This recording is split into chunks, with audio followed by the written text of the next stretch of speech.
استمع بشكل جيد. هزمنا الإسلام عندما استدعانا لحربه، وأخرجنا لهم من الرافدين من يشغلهم ل100 عام أو تزيد، وسلطنا عليهم كلابنا في أصفهان الوفية تشردهم من بلادهم ليكونوا عبيدا لنا في أرضنا، نملك أطفالهم ونساءهم بالقانون والأعمال والمتع والقطع النقدية حتى لا تتسخ أيدينا بدمائهم. أخرجنا لهم أرواح قادة من عندنا، منحناهم أسماءهم وألبسناهم لباسهم، وكانوا لنا خير عبيد يجرون الناس في سجونهم السرية ويسرقون خبزهم وذهبهم وحصصهم التجارية.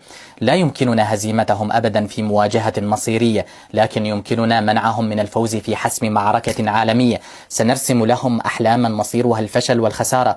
كلما ظنوا أنهم تحرروا منا وجدوا أنفسهم يتنازلون أكثر ويبيعون أكثر ويتحطمون أكثر. سنجعل مصرهم فقيرة وتعيش أكبر مديونية، ونولي على الشام أولاد الزنا يجبون الأموال والأرواح لنا بكرة وعشية، كل فرقهم معنا حتى التي ترفع شعارات القضية والتحرر من الرجعية والتي تفتح المدارس الدينية.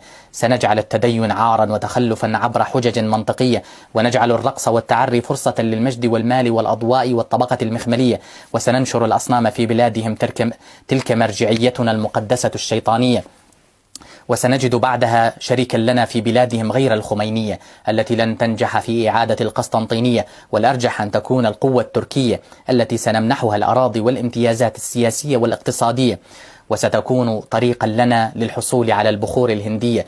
وسنفتت دول الأرثوذكس ونجعلها قطعا مقسمة تابعة لنا، وسنخنق السوفييت من رأس النرويج والأناضول والجزر الألوشين، ونفتح لهم فوهة أوكرانيا، ونغريهم بدول البلطيق ودول الأقمار الصناعية، وعودة مجد القيصرية الروسية والأحلام السوفيتية. ولكن سيرون وجها جديدا للقوة الألمانية على الحدود البولندية يحطم أحلامهم التوسعية ويسحق قوتهم العسكرية. فمن يحكم قلب الأرض يحكم الجزيرة العالمية. وسيكون الروس وجوها في الظاهر عدوانية، ولكنها في الواقع دفاعية، لا تملك إلا الخوف من الغزوات الأوروبية على ما بين يديها من الثروات الطبيعية. أوكرانيا بيلاروسيا هما أهم المناطق الاستراتيجية. سيتبارز الأتراك والروس على الحدود الجورجية، وسنمنح الترك دعمنا ليحصدوا مجدا لنا على حساب البابوية.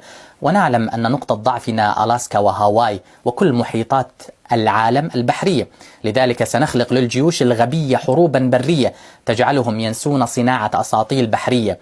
الصراعات وزعزعة الاستقرار تمنع من إقامة أي نواة لدولة أو إمبراطورية. نشعلها كلما أردنا في كشمير الهندية الباكستانية، وتارة في الدول اليوغوسلافية، وسنوزع جزء من قوتنا في أمريكا الشمالية. نخاف من شعب المكسيك الذي سيزحف إلينا بقوة لا نستطيع ردها. كل سفينة في المحيط تجري تحت أعيننا. نسيطر على البحار والمحيطات، نغزوهم ولا يغزونا، نسودهم بالهمجية البربرية، فتكون لنا فتوحات مصيرية، وننشر الانحطاط في قيمهم الدينية، ونقول لهم تلك ثقافتنا الأصلية، ونقدم لهم أئمة يصلون بهم ولكنهم في قلوبهم يعبدوننا وينفذون أمرنا ويسجدون لنا، وندير لهم دينهم وعاداتهم وبرامجهم التلفزيونية. لن نسمح للمرأة بالجلوس في المنزل، سنخرجها للعمل ودفع الضريبة، ونبيع جسدها في الإعلانات التجارية، ونعلق لها المنارات الحمراء. سنضرب علاقتها مع الزوج والأب ونجعلها ترفع مشعل الحرية. سنحول المعركة داخل كل بيت وكل ذرية. سنجعلها تقبل الجنس بدون الحياة الزوجية، ونوفر لها طرقا للعيش المريح أكثر اقتصادية وبعيدة كل البعد عن الاتكالية. عذرا من إله سيغضب علينا لأننا سنشرع زواج المثلية، فرغبتنا أن نجعلهم يمارسون المتعة الجنسية بدون اللجوء لعادة الزواج التقليدية. ستفقدون أعدادا بشرية وتجتمع 6 أرحام على طفل واحد. تلك ما نريدها أن تكون نتيجة طبيعية. لن نجعل الصين واليابان ينتقلان من القوة الاقتصادية إلى العسكرية، فهذا يزعجنا في المحيط، وسنزعجهم ونفتح لهم بؤر صراع محلية في تايوان وكوريا الجنوبية الشمالية.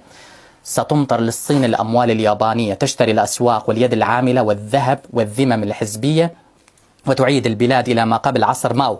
سنركز على المكسيك، اليابان وتركيا وبولندا وشبه الجزيرة العربية. سنجعل لبولندا نصيبا من ألمانيا في حكم أوروبا الصليبية.